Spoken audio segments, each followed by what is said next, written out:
Night எல்லாரும் உட்காந்து கதை பேசிட்டு லேட்டாக தான் தூங்கணும். காலையில் லேட்டாக தான் எந்திரிச்சோம். அதுவும் மேக்கப் ஆர்டிஸ்ட் வந்து எழுப்பி விட்டாங்க. ஒரு சைடு அவங்க பொண்ணை ரெடி பண்ணணும்னு பக்கத்து வீட்டுக்கு கூட்டிகிட்டு போயிட்டாங்களா, நாங்கள் வாசலில் ரங்கோலிலாம் போட்டுட்டு எல்லாருமே சூப்பராக ரெடி ஆயாச்சு. ஒரே நாளில் சடங்கு, நிச்சயதார்த்தம், கல்யாணம் 3மே அரேஞ்ச் பண்ணியிருந்தோம். உங்கள் சைடு நலுங்கு வைக்கிறதுன்னு சொல்லுவீங்க, நாங்கள் சடங்குன்னு தான் சொல்லுவோம். அதை வந்து நம்ம வீட்டு வாசல்லே வச்சு எல்லாம் பண்ணிவிட்டு அப்படியே பொண்ணை அழைச்சிட்டு மகாலுக்கு போயாச்சு. நாங்கள் குளிச்சு கிளம்புறதுக்குள்ளே இங்கே பொண்ணை ரெடி பண்ணி சடங்கெல்லாம் சுற்றுறதுக்கு எல்லாம் ரெடி பண்ணிட்டாங்க. நான் வீடியோவில் மட்டும்தான் சடங்கை பார்த்தேன். ஏன்னா நான் உள்ளே கிளம்பிட்டு இருந்தேன். 2 பேருக்கு சேலை கட்டி விட்டுட்டு அதுக்கப்புறம் எனக்கு கட்டுறதுக்கு எங்கள் அத்தை தான் வந்து கட்டி விட்டாங்க.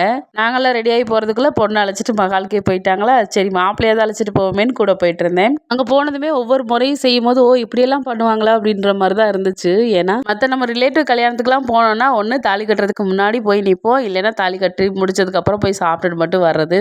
இப்போ என் தங்கச்சி கல்யாணத்தில் ஃபஸ்ட்லேருந்து லாஸ்ட் வரைக்கும் எல்லாத்தையுமே பார்த்துட்டேன். மாப்பிள்ளை அழைப்பு, பொண்ணு அழைப்பு, கல்யாணம், நிச்சயம்னு எல்லாத்தையுமே நல்லா பார்த்தாச்சு. எந்த முறையுமே இப்போ புதுசாக ஆரம்பித்ததில்லை. எல்லாமே அந்த காலத்துலேருந்து செய்கிறது தான். அப்படியே எங்களுக்கும் பசி எடுத்துச்சா நல்லா சாப்பிட்டுட்டு மகாலில் உட்காந்துட்டோம். இன்னும் தாலி கட்ட நெக்ஸ்ட் வீடியோவில் பார்க்கலாம். மீண்டும் சந்திப்போம். டாடா.